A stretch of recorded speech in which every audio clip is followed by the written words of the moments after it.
The following is an editorial opinion and does not necessarily reflect the views of Jewish TV channel and its staff. Welcome to a Jewish TV channel exclusive. What Others Won't Say with Thane Rosenbaum. Well, I'm afraid it has started.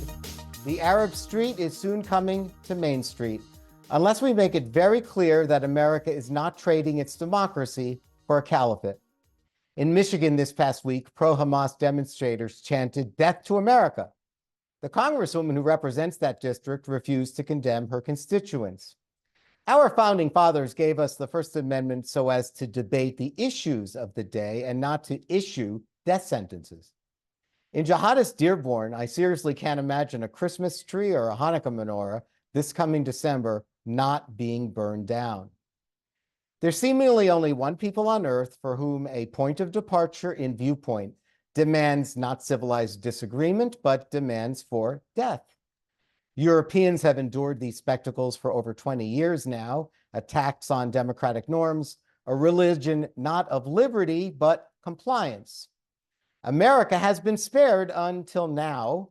Israel's latest war with Hamas has unleashed the entire Islamist playbook. It has always puzzled me when Islamists and pro-Hamas, anti-Israel, anti-Semites gather in public, burning flags, scuffling with police, shouting down speakers, or shutting down public gatherings. Is there anything, and I mean anything, they won't pump their fists and scream death to? We've long heard death to America and death to Israel, but there's also been death to British novelists, death to Dutch filmmakers, death to Danish cartoonists, death to French cartoonists. Islamists really despise cartoons. Death to the Pope. The Pope? Where does it stop? Death to Christianity, death to Buddhism, death to pacifism, death to hummus, if made by Israelis. By the way, I do think that Arabs make better hummus than Jews, but let's leave that for another day. No other people engage in these deafening public death chants. What if the people of Luxembourg shouted, "Death to France," or Americans chanted, "Death to Canada"? Even murderous countries don't do this. The Chinese screaming, "Death to Hong Kong," North Koreans, "Death to South Korea." The bitter irony is that these mobs of shrieking Muslims, faces red with hatred, are purportedly gathered to protest a genocide in Gaza. In case you're still fuzzy on these facts, Israel is at war with Hamas after 1,200 of its citizens were murdered, beheaded, and gang raped, and over 200 taken hostage. Many of those hostages, we are now coming to discover, are dead.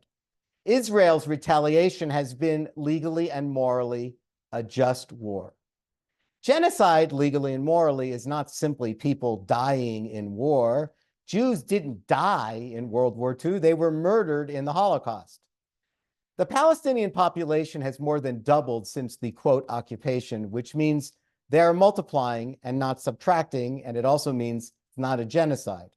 Civilians, especially Palestinian children, are collateral damage and not victims of genocide. Ironically, the same people chanting "Stop genocide" are calling for the death of Jews and Americans. They don't have a problem with death. They glorify death and zealously believe they are rewarded by their martyrdom. Now, is Islam a religion or a death cult? And it's not an Islamophobic question. It's an important one that decent, civilized people should ask, especially if you are Muslim. So much blood is joyously being spilled in your name. You're telling me that this is what Allah wishes for your people? Thane Rosenbaum for the Jewish TV channel.